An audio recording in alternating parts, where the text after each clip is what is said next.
बिस्मिल्लाहिर्रहमानिर्रहीम।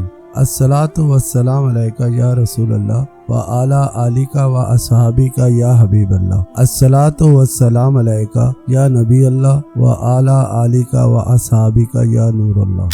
दो नीम उनकी ठोकर से सहरा और दरिया, सिमट कर पहाड़ उनकी हैबत से राई। आप ज़रा तसव्वुर करें कि 29 मई का दिन है, सन 1451 है। सुल्तान मोहम्मद फातिह की फौजों ने कस्तंतुनिया का मुहासरा किया हुआ है। पूरी ईसाई दुनिया खौफ और हिरास में मुब्तला है। उनको डर है कि इस दफ़ा कहीं सुल्तान मोहम्मद फातिह कस्तंतुनिया पर कब्जा ना कर ले। इसी वजह से पूरी ईसाई दुनिया मुख्तलिफ तरीकों से लालच, धौंस और साजिशों से कोशिश कर रही है कि सुल्तान नाकाम हो जाए और कस्तंतुनिया फिर से उनके कब्जे में ही रहे, मगर अल्लाह को कुछ और ही मंजूर है। ये वो खौफ है जिसका ईसाई दुनिया ने कभी तसव्वुर तक ना किया था। उनके ख्वाबो ख्याल में भी ना था कि ऐसा दिन भी आएगा कि कस्तंतुनिया को मुसलमान फौजें कब्जा करने के करीब पहुंच जाएंगी। कस्तंतुनिया की फतह दरअसल ईसाई दुनिया का मजहबी, समाजी, माशी, माशरती और जंगी बालादस्ती का खात्मा था। और जब सुल्तान मोहम्मद और उसकी फौजों ने कस्तंतुनिया पर कब्जा किया तो इस लम्हे पूरी मुस्लिम दुनिया ने सजदा शुक्र अदा किया, क्योंकि सुल्तान मोहम्मद फातिह के साथ तमाम उम्मत मुसलमा की दुआएं शामिल हाल थी। अल्लाह ताला ने सुल्तान मोहम्मद फातिह और उनके जानिसार साथियों को वो इज्जत बख्शी जो कि अपनी जगह एक मिसाल है। जब भी कस्तंतुनिया का जिक्र आएगा, ईसाई दुनिया खून के आंसू रोती रहेगी और मुसलमान अल्लाह की हम्दो सना करते हुए सजदा शुक्र बजा लाएंगे। मुसलमानों की तारीख पर एक नजर डालें तो आपको मालूम होगा कि तारीख इस्लाम में 4 बड़ी और अहम तरीन फतूहात हैं, जिनमें से सबसे पहली फतह मक्का है, जो कि हजरत मोहम्मद सल्लल्लाहु ताला अलैहि वसल्लम ने मुशरिकीन मक्का को शिकस्त देकर हासिल की। ये इस्लाम की पहली फतह थी, इन मायनों में कि मुसलमानों ने एक शहर पर कब्जा किया और इसी फतह ने वो रहनुमा उसूल मुसलमानों में लागू कर दिए कानून के तौर पर कि मुसलमान जिस शहर में भी जाएंगे उस शहर के लोगों को अमन हासिल होगा। आप सल्लल्लाहु ताला अलैहि वसल्लम ने मुसलमानों में ये कानून लागू कर दिया कि जिस शहर पर भी मुसलमान कब्जा करेंगे उस शहर में मकानों का जलाना, औरतों बूढ़े लोगों का कत्ल या आम शहरियों को कत्ल बिल्कुल भी नहीं होगा। फतह मक्का में इसको हम देखते हैं कि फतह मक्का के दिन आप सल्लल्लाहु ताला अलैहि वसल्लम ने अपने जान के बड़े बड़े दुश्मनों को भी आम माफी दी। इसी उसूल को मद्देनजर रखते हुए जब सलाहुद्दीन अय्यूबी ने बैतुल मुक़द्दस फतह किया तो इसके बावजूद कि जब ईसाई कुव्वतों ने बैतुल मुक़द्दस फतह किया था तो एक बच्चे तक को भी जो मुसलमान था उसको ना छोड़ा और ईसाइयों के घोड़ों के खुर मुसलमानों के खून में डूबे हुए थे। मगर जब सलाहुद्दीन अय्यूबी ने बैतुल मुक़द्दस पर कब्जा किया तो उसने आम माफी का ऐलान किया, जो कि तारीख में सुनहरी हुर्फों से लिखा गया है। इसी तरह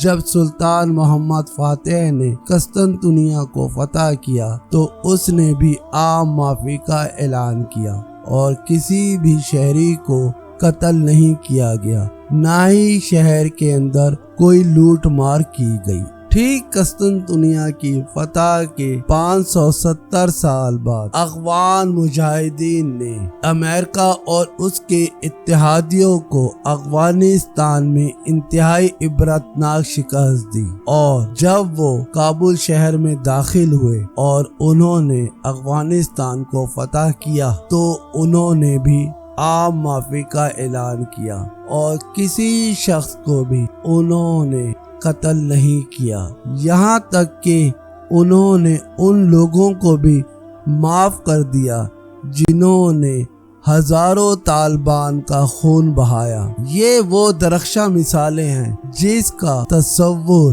پوری دنیا میں صرف اور صرف اسلام نے دیا ہے۔ اسلام کے علاوہ کسی مذہب یا قوم نے ایسا کبھی نہیں کیا، بلکہ انتہا تو یہ ہے کہ مغربی اقوام نے جب بھی مسلمانوں پر حملے کیے اور ان کے شہروں اور قصبوں پہ قبضہ کیا تو ان کا بے دریغ قتل عام کیا، چاہے وہ عراق ہی کیوں نہ ہو۔ انہوں نے بچوں تکوں کو نہ چھوڑا۔ تقریباً 2 لاکھ سے زائد بچوں کو امریکن فوجیوں نے عراق میں قتل کیا اور عراقی مسلمانوں کی تعداد تقریباً 20 لاکھ عراقی جن کو امریکنوں نے قتل کیا۔ اسی طرح افغانستان میں امریکہ اور اس کے اتحادیوں نے لاکھوں افغان مسلمانوں کو شہید کیا، مگر جب افغانستان میں افغان مجاہدین نے فتح حاصل کی تو انہوں نے عام معافی کا اعلان کر دیا۔ یہ ہے اسلامی اقدار جس کا افغان مجاہدین نے لحاظ رکھا اور قرون وسطیٰ کے مسلمانوں کی بہادری کو تازہ کر دیا۔ افغان مجاہدین نے یہ جنگ اللہ کے توکل پر لڑی، نہ تو ان کے پاس جدید اسلحہ تھا نہ کوئی اور ذرائع۔ صرف 50 سے 70 ہزار لوگوں نے لاکھوں کی فوج کو ذلت آمیز شکست دی۔ امریکہ اور اس کے اتحادی اپنی تمام تر جدید ٹیکنالوجی کے باوجود عبرت کا نشانہ بن گئے اور ایسی ذلت اور رسوائی امریکہ کو ملی جو کہ تاریخ میں شاید ہی کسی ملک کے حصے میں آئی ہو۔ افغانستان کی جنگ دراصل 2 تہذیبوں کی جنگ تھی۔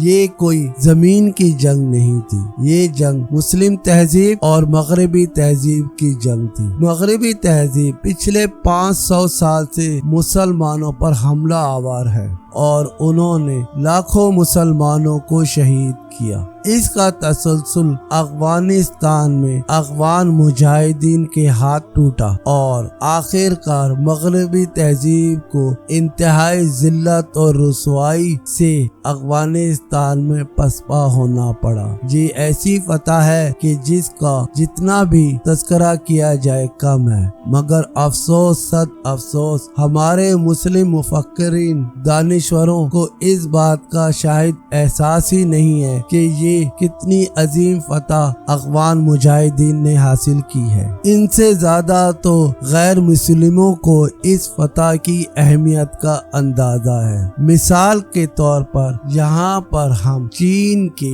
2 ایسے دانشور، مفکر اور علمی شخصیتوں کا ذکر کرنا ضروری سمجھتے ہیں جن کی تحریروں کو اور جن کی باتوں کو مغرب بھی بہت زیادہ اہمیت دیتا ہے۔ ان دانشوروں کے نام یہ ہیں، ایک مسٹر ڈنگ گینگ اور دوسرے چونگ یانگ ہیں جو کہ انٹرنیشنل صحافتی حلقوں میں بہت زیادہ مشہور اور مقبول ہے۔ انہوں نے انسٹیٹیوٹ آف فائنینشل اسٹڈیز میں فیلو اور پیپلز ڈیلی میں ایڈیٹر بھی ہیں۔ افغانستان میں نیٹو اور امریکہ کی ذلت آمیز شکست کے بعد 16 اگست کو گلوبل ٹائمز میں ایک مضمون تحریر کیا گیا، طالبان کی فتح اور مغربی تہذیب کے پھیلاؤ میں ناکامی۔